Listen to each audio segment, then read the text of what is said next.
da criação do mundo. Foi ali. Então é um local que tem ali várias vertentes e que, de fato, quem vai não volta diferente.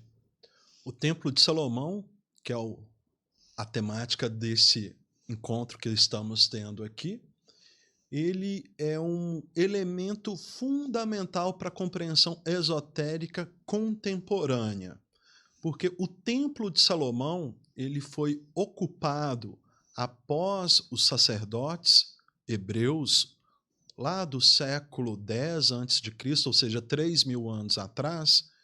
Ele foi ocupado novamente, já no meio da Idade Média, pelos cavaleiros templários, a ordem dos pobres cavaleiros do Templo de Salomão, porque eles ocuparam aquele local do templo e começaram a fazer escavações e ficaram por quase 2 séculos escavando o local e tendo revelações espirituais.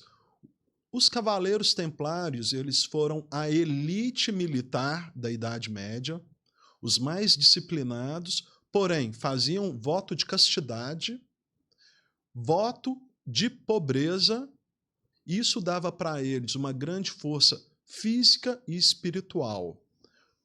É conhecido relatos de 80 cavaleiros templários enfrentarem e vencerem 2.000 inimigos, ou seja, é uma potência diferente ali, mas porque eles estavam, primeiro, dispostos a morrer.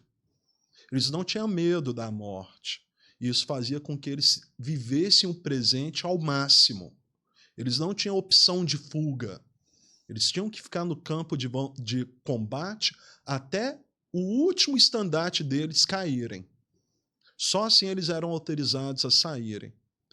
E quando eles estavam no Templo de Salomão, eles começam a desenvolver o primeiro sistema bancário do mundo, o que deixaram eles extremamente ricos, e é esse tesouro templário que chegou até Portugal, e o rei português, também templário, desenvolve então a Ordem da Cruz de Cristo, que vai patrocinar as caravelas que chegam no Brasil. Basicamente, o Brasil é uma terra que foi inaugurada pelos templários, o que nos deixa, então, com uma felicidade e um símbolo ainda maior para tratarmos aqui sobre esse tema, né? Então, nós temos um pouco de autoridade para falar, porque nós vivemos em uma terra que foi constituída pela Ordem Templária e logo depois que ela foi dissolvida. Um ponto importante é que os Cavaleiros Templários foram ali os guardiões, segundo as informações, do Santo Graal. Exato. Tanto que Portugal significa Porto do Graal ali. Porto Graal. Isso. Então ali é a fonte templária que começa ali e que a descoberta dessas terras em si, se eu não me engano, segundo alguns documentos, do Brasil, da América, veio lá de Salomão. Ele que tinha ali aquele mapa. Então esse mapa ele vai para Portugal pelos Templários do Porto do Graal e assim ocorre essa busca pelo outro lado. O Graal, ele possui muitos simbolismos. Um deles é a castidade, a força que o homem consegue ter quando ele não se entrega aos desejos. Isso dava a força espiritual dos templários. Interessante que, após o século XVI, a maçonaria vai adotar o exemplo templário e a constituição de cada templo maçom é inspirado no Templo de Salomão. Até mesmo aonde se senta o venerável de cada loja é chamado o trono de Salomão.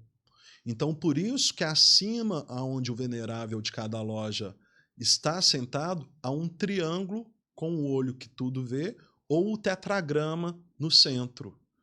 Interessante que esse olho que tudo vê, ele faz uma referência muito bonita a uma mitologia egípcia, porque Salomão é um anagrama do seguinte nome: Sol, Amon, Ra, ou seja, o homem solar. E aquele olho que tudo vê é justamente o olho de Horus, o olho do sol.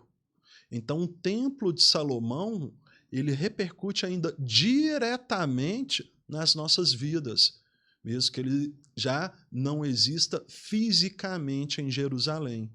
Porém, no mundo astral, no mundo aonde nós conseguimos acessar os nossos pensamentos, as nossas intuições, ele ainda é vivo.